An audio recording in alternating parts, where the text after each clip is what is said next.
कैसे हैं आप सब। आई होप कि आप सब बढ़िया होंगे। तो गाइस आज मैं आपको एक्सप्लेन करने वाला हूँ ओम्स लॉ के बारे में कि आखिर ओम्स लॉ में हम जो वोल्टेज, रेजिस्टेंस या फिर करंट की वैल्यू कैसे फाइंड करते हैं।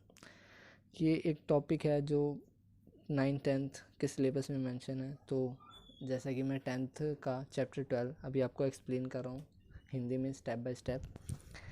यदि आपने अभी फर्स्ट पार्ट नहीं देखा है तो मैं आपका उस लिंक इस वीडियो के डिस्क्रिप्शन में डाल दूँगा, आप देख लीजिएगा वहाँ से। सो स्टार्ट करते हैं वीडियो।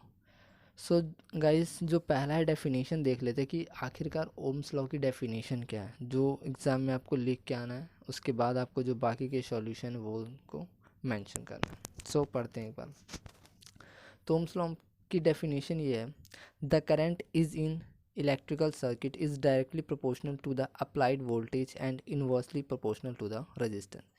इसका फ्रेंड्स इसका मीनिंग ये है कि जो भी करंट है एक इलेक्ट्रिकल सर्किट में वो डायरेक्टली डिपेंड है किस पे, जो भी उस पे वोल्टेज लग रहा है, और वो इनवर्सली प्रोपोर्शनल है उसकी रेजिस्टेंस के।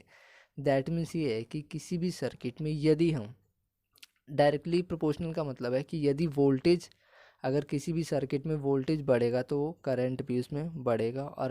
और इन्वर्सली प्रोपोर्शनल का मतलब ये है कि रेजिस्टेंस, जब भी सर्किट में करंट बढ़ेगा तो रेजिस्टेंस घटेगा। ये तो हमने जो बात की वो इंग्लिश में है। एक बार हिंदी में देख लेते हैं कि इसका क्या, हिंदी में हम क्या मेंशन कर सकते हैं हिंदी के स्टूडेंट्स के लिए। तो हिंदी में ये है कि किसी विद्युत परिपथ में प्रतिरोध के सिरों पर उत्पन्न विभवांतर वोल्टेज उस प्रतिरोध में होने वाली धारा के समानुपाती होती है। फ्रेंड्स इसमें भी यही है कि किसी भी सर्किट में जो वोल्टेज होता है वो डायरेक्टली प्रोपोर्शनल होता है उसके आई के और करंट के और उसके रेजिस्टेंस के इनटू के। जैसे मैं भी आपको एक एक्सप्लेन करूँगा। जैसे फॉर एग्जांपल हमने ये लिखा, जैसे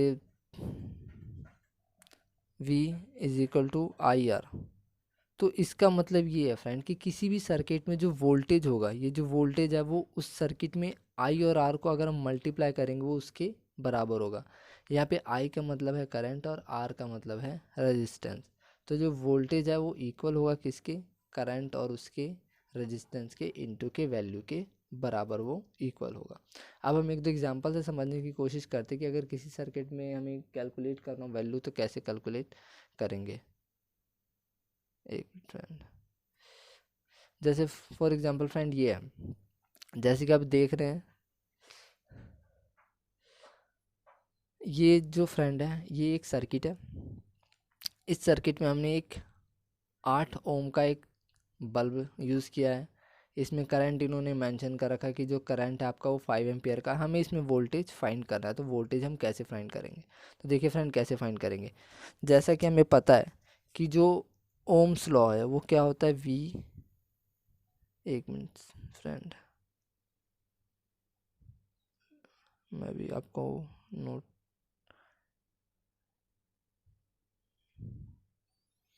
के ग्रीन से लिख लेते हैं। V is equal to I R, ये हमारा ओम्स लॉ है। अब जैसा कि फ्रेंड हमें पता है कि V की वैल्यू तो हमें कैलकुलेट करना है, और जो आई आर है उसको हमें यहाँ पे लिखेंगे। आई हमारे पास 5 है और जो आर है वो हमारे पास क्या है, 8 है। तो जब हम इन दोनों को इनटू करेंगे तो ये हमारे पास आ जाएगा 40 वोल्ट। यानी इस सर्किट में जो भी वोल्टेज है वो 40 वोल्ट के बराबर है। हमने ओम्स लॉ के अकॉर्डिंग इसको सॉल्व किया और हमारे पास वैल्यू आ गई। तो ओम्स लॉ पे हम ऐसे सॉल्यूशन प्रोवाइड कर सकते हैं। किसी भी सर्किट में अगर हमें वोल्टेज, करंट या रेजिस्टेंस फाइंड करना हो तो हम इस फॉर्मूले की हेल्प से वो चीज़ हम फाइंड कर सकते हैं। एक एग्जांपल और देख लेते हैं कि अगर और हमें निकालना तो कैसे निकालेंगे। जैसे फ्रेंड ये है, ये भी एक अब सर्किट है। अब अगर इसमें हमें वैल्यू फाइंड करना हो, जैसे फॉर एग्जांपल ये तो हमें इन्होंने बैटरी दे रखा है कि करंट है, ठीक है। वोल्टेज हमें नहीं पता है। अब हमें इसमें निकालना क्या है, इसमें हमें करंट निकालना। अब देखिए फ्रेंड्स होता क्या है, ओम्स लॉ तो होता है V is equal to I R. अब हमें यहाँ पे क्या करना है, हमें आई यहाँ पे नहीं दे रखा है। यहाँ पे इन्होंने वोल्टेज आप देख रहे हो मेंशन कर रखा है वो 10 वोल्ट है, यानी यहाँ पे ये 10 वोल्ट है, ठीक है। रेजिस्टेंस है वो कितना है, रेजिस्टेंस 2 एम्पियर है, 2 ओम है सॉरी। तो रेजिस्टेंस यहाँ कहीं पे होगा वो 2 ओम है, ठीक है। हमें निकालना क्या, करंट निकालना। तो देखिए जो friend v is equal to I R, उसमें हमने क्या किया, i को तो ऐसे रहने दिया और v को इसके, या फिर r को हम इस साइड ले आए तो r इसके नीचे आ गया, यहाँ पे i की वैल्यू आ जाएगी। अब हमें करना क्या है, v को ऊपर रखना है, वोल्टेज को ऊपर रखना और r को नीचे रख के क्या करना है, डिवाइड कर देना और हमारे पास आंसर आ जाएगा। फॉर एग्जांपल ये है 10 और ये अपॉन में 2, तो जब हमने इसको सॉल्व किया तो हमारे पास 5, यानी जो 5 एम्पियर वैल्यू है वो करंट की हमारे पास आ गई। इस सर्किट में हमने ओम्स लॉ की मदद से सर्किट में हमने करंट की वैल्यू फाइंड कर ली। तो इसी तरह फ्रेंड जो भी हम वैल्यू अगर फाइंड करना हो ओम्स लॉ के अकॉर्डिंग हम इसके फाइंड कर सकते हैं।